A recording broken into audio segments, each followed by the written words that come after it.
Words and phrases aren't empty vessels, they carry the weight of human experience, and the hopes they generate help to set actual agendas. I was reminded of this as I listened to Robert Mugabe's now infamous address to the nation, recorded in State House the previous Sunday evening, November 19, 2017, delivered at the midpoint of the six-day transitional drama in Zimbabwe.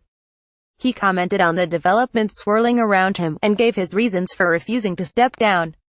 Drawing on a vocabulary from the early 20th century, and delivered in his trademark Old World diction, his remarks could well have been directed at the arch-imperialist Cecil John Rhodes, one of the few people in history to have a country named after him during his own lifetime, rather than the people of Zimbabwe.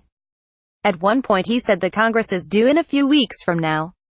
I will preside over its processes, which must not be prepossessed by any acts calculated to undermine it or compromise the outcomes in the eyes of the public. In one reading, the speech seems quaint, even preposterous. In another, Mugabe's return to the language of the past makes perfect sense. British colony. The British colony known as Southern Rhodesia was founded during a period of intense political ferment. In the 1920s and 1930s, when its formal borders were being finalized, increasingly self-assertive Anglophone colonies, Australia, Canada, New Zealand and South Africa, were seeking a new relationship with Britain. They emerged from this period as dominions of the British Crown, to use the longhand phrase. This meant a nominal weakening of Whitehall's hold over their domestic affairs. But their foreign policy and their capacity to make war remained closely tied to Britain's imperial ambitions. The 200,000-odd whites of largely British descent who occupied southern Rhodesia at the time were less ambitious and less powerful than their settler counterparts in neighbouring South Africa. But, seizing the spirit of the times, and using its language, the British government granted them self-government in 1923. This sealed the exclusion of the majority from governing their own country. And it gave the white minority the right to set the rules on two crucial issues: race discrimination, as well as access to land. After the Second World War, in the face of calls for liberation from white domination, the settlers struggled to retain this decision-making power, together with the country's contested constitutional link to London, provided the platform for Robert Mugabe's own career, as schoolteacher, then as freedom fighter, and finally as president. Seen against this background, the legalisms and concordances of the address to the nation are understandable because they reflect the language in which the struggle for Zimbabwe was conducted.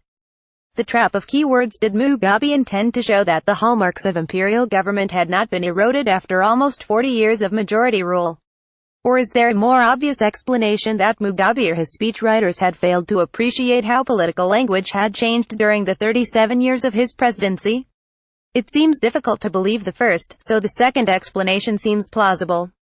This is because the language that has linked the power of neoliberal economics to democratic transformation was entirely absent from Mugabe's remarks. Keywords, terms like governance, accountability, deliverables, and transparency, were notably absent. But over the past week, as the events have unfolded, these and similar terms have crept ever deeper into conversations about Zimbabwe. As punditry grows over the country's future, it is fair to believe that their hold on the discourse around its future, both within and outside the country, will tighten further.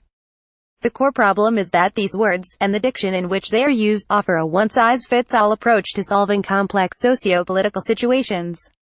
As a result, the single greatest failure of contemporary punditry is the refusal to recognize that context matters. For the think tank community, these words, and the concordances in which they are embedded, promise a roadmap towards a bright new future. This is because the language appears to be freed from the strictures of ideology. It isn't, of course. Like all ideologies, it is nothing more than a set of ideas and beliefs that relies on commonsensical explanations of social reality. It is certainly not value-free. Events over the past 2 decades, civil wars, Brexit, Trumpism, have tarnished the claims to the truth of neoliberalism. This brings us back to the conversation about the future of Zimbabwe. The notion that economic liberalization will offer the country a quick and easy pathway to a prosperous future is simplistic and misleading.